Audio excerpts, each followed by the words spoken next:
Coco, Ben Smith from West Australian. Another strong year on tour for you. As you enter 2026, what do you think is what's the next step in your evolution, looking like? I think just consistency. I would like to, go deep in all the slams this year. And yeah, obviously, would like to touch #1 ranking. That would be pretty cool. But yeah, I think just being consistent throughout the year. Coco Gauff has just lit a match that has the entire WTA world buzzing. At a United Cup press conference, she coolly declared that reaching world #1 is the goal for this year. Not someday, not eventually, this year. Girl, she said it with the calm confidence of ordering her usual lunch. Meanwhile, Iga Swiatek and Aryna Sabalenka probably just felt the pressure spike because their road just got way tougher. This one statement flips the whole conversation on its head. So the real question is, can Coco Gauff actually take the #1 spot in 2026, or is this confidence setting her up for a hard reality check? You won't believe how split the opinions are, so let us know what you think. Year was last year, and obviously was a successful year. I would love to repeat that. And yeah, like Taylor said, it feels familiar being back here in Perth, and looking forward to starting the year off strong. So let's break down what really went down at this United Cup press conference, because Coco Gauff basically fired a warning shot at the top two women in tennis without even changing her tone. She was posted up with her Team USA teammates, calmly answering questions about her prep and goals for the season, when someone asked what the next phase of her growth as a player looks like. And girl, her answer was consistency, deep runs at every Grand Slam, and oh yeah, casually brushing up against that world #1 ranking like it's no big deal at all. Hi, Coco. It's Cole with the WTA. So last year, obviously in singles, you had a lot of success. I think you were perfect 5-0. I guess talking about the team format of this competition, kind of how does it help ease the transition to the rest of the year, where you're essentially probably playing kind of individual, tournaments? Yeah, I think for me, yeah, coming off preseason and be able to start the year in a team environment, it's like the perfect mix of like pressure and having fun. And obviously, last year remember being super nervous because I didn't want to let anyone down, but I was able to come out of that and do pretty well. So yeah, I'm hoping to. Somewhere between buying groceries and answering emails, she literally said, obviously, she'd like to touch the #1 ranking. That'd be pretty cool. Pretty cool. She's talking about the absolute peak of women's tennis like it's a casual side quest. And girl, that's wild. That level of confidence usually ends in either legendary greatness or a very public crash. And based on how Coco Gauff has been playing lately, it's looking a lot like the first option. Coco, Ben Smith from West Australian. Another strong year on tour for you. As you enter 2026, what do you think is what's the next step in your evolution, looking like? I think just consistency. I would like to, go deep in all the slams this year. And yeah, obviously, would like to touch #1 ranking. That would be pretty cool. But yeah, I think just being consistent. Let's really unpack what this all means. Right now, Iga Swiatek is sitting at world #1, with Aryna Sabalenka right behind her at #2. Coco Gauff is holding down the #3 spot. And make no mistake, the distance between 3 and 1 is no joke. Closing that gap demands non-stop excellence, deep Grand Slam runs, and a level of consistency that Coco herself has openly said she's still sharpening. But here's where it gets interesting. Coco Gauff is only 21 years old. She's already captured multiple Grand Slam titles. She's beaten both Swiatek and Sabalenka before, so this isn't hypothetical. This isn't some wild, delusional dream. This is a very real threat. What really makes this moment hit different is the timing. She said all of this at the very beginning of the 2026 season. By putting her goals out there publicly, she's locking herself into accountability. She's not waiting around to see how the year unfolds before deciding whether to chase #1. She's calling her shot from day one. Girl, that's bold. That's the mindset of someone who's officially done playing second fiddle. Talking about your off-season preparations, kind of, how was it as a whole, and kind of what were you focusing on specifically heading in, to this new year? Yeah, I think just overall becoming better and more comfortable with my game. And yeah, I spent all my preseason in Florida. So yeah, well rested and looking. During the press conference, Gauff was asked about her off-season work and exactly what she locked in on heading into the new year. Her answer said a lot, getting better and feeling more comfortable within her own game. She spent her entire preseason in Florida, rested, focused, and ready to go. That alone tells you this wasn't talk. She didn't spend the off-season partying or coasting. She was locked in, grinding, and deliberately preparing to make a legitimate push toward the top.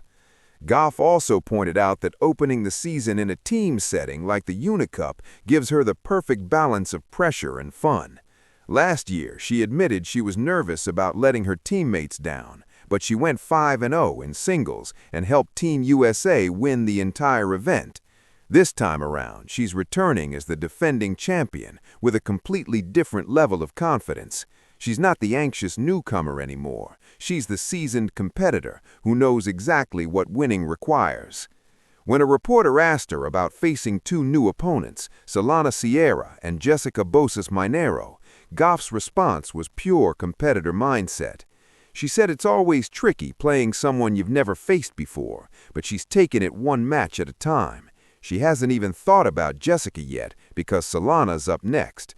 And honestly, that's the focus you need if you're serious about reaching #1. You can't get lost thinking about matches 3 rounds away. You have to win the one right in front of you.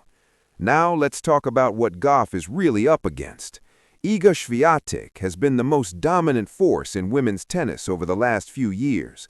She's collected multiple French Open titles and has that ruthless clay court mentality that makes her nearly untouchable. But she has shown cracks on faster surfaces, and that's where Gauff can find openings. Swiatek isn't unbeatable, and everyone on tour knows it. Aryna Sabalenka is the other massive hurdle. She's an Australian Open champion and has been remarkably consistent at the very top. Her raw power might be the most intimidating weapon in women's tennis right now. But Gauff has the speed, defense, and court coverage to neutralize power hitters. She's already proven she can hang with the biggest hitters and outlast them in long rallies. Sabalenka should absolutely be paying attention. What really makes Gauff's announcement hit different is that she didn't say she wants to be #1 someday. She specifically said she wants to touch the #1 ranking this year. That's a real goal with a real timeline. It puts pressure on her, but it also shifts pressure onto Swiatek and Sabalenka. They now know Gauff is coming with intention. There's no surprise factor anymore. This is a straight-up challenge. Gauff also talked about chasing consistency and making deep runs at every Grand Slam this season. That's the blueprint for reaching #1. You can't win one big tournament and disappear for months. You have to be consistently elite across all surfaces and all events. Gauff has shown flashes of that level, but she hasn't put together a full season yet. 2026 could be the year it finally clicks. The fact that she's this open about her ambitions is refreshing. So many players stick to safe, boring answers about staying in the moment and not looking too far ahead. Gauff does approach matches one at a time, tactically, but strategically, she's thinking big picture. She knows exactly where she wants to end the year, and she's not scared to say it out loud.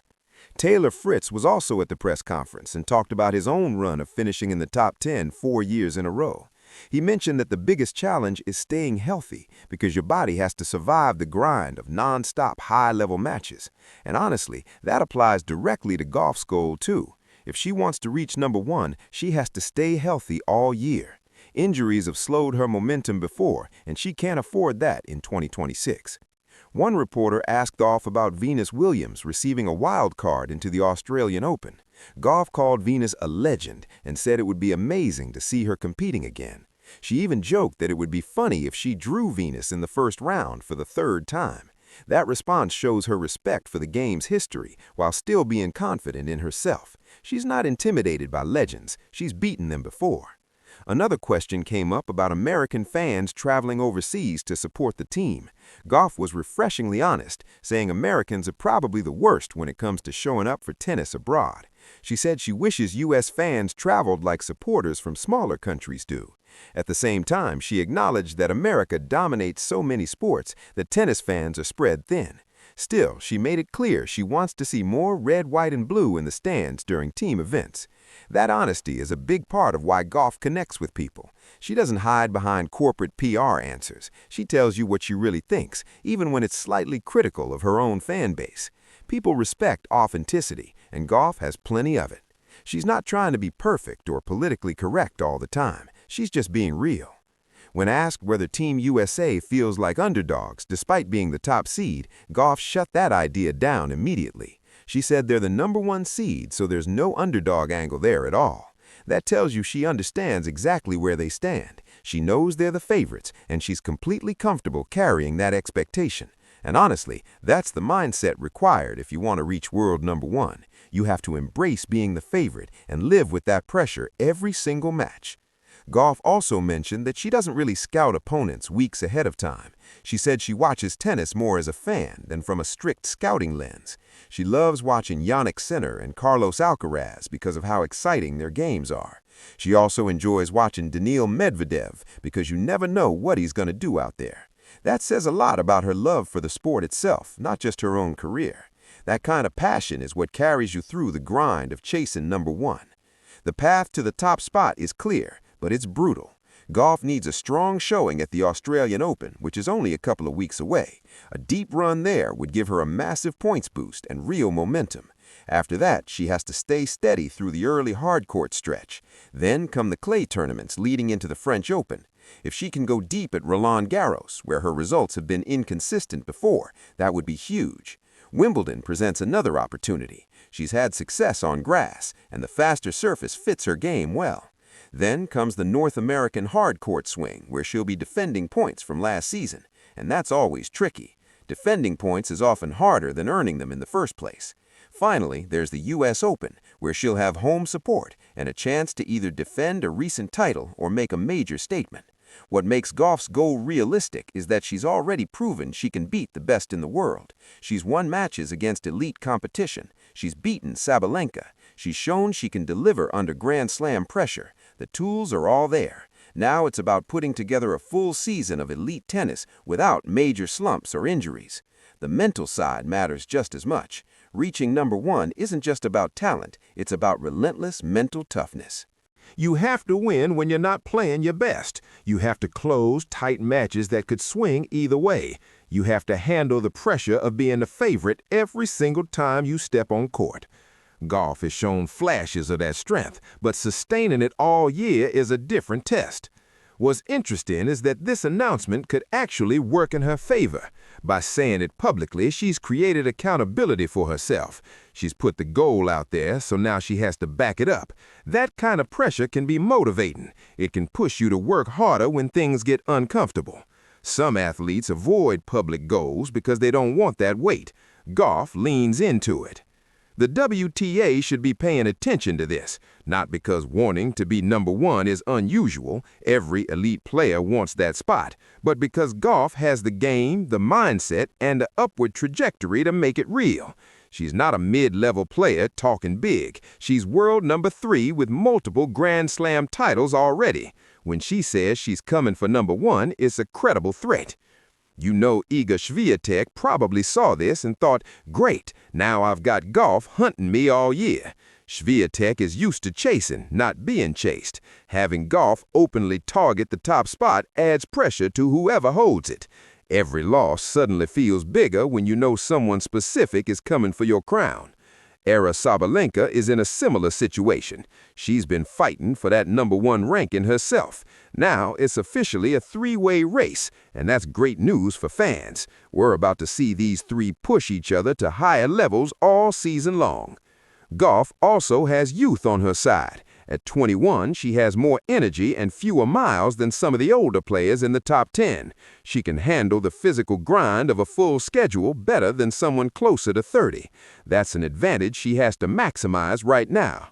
The fact that she spent her entire preseason in Florida and feels fully rested matters.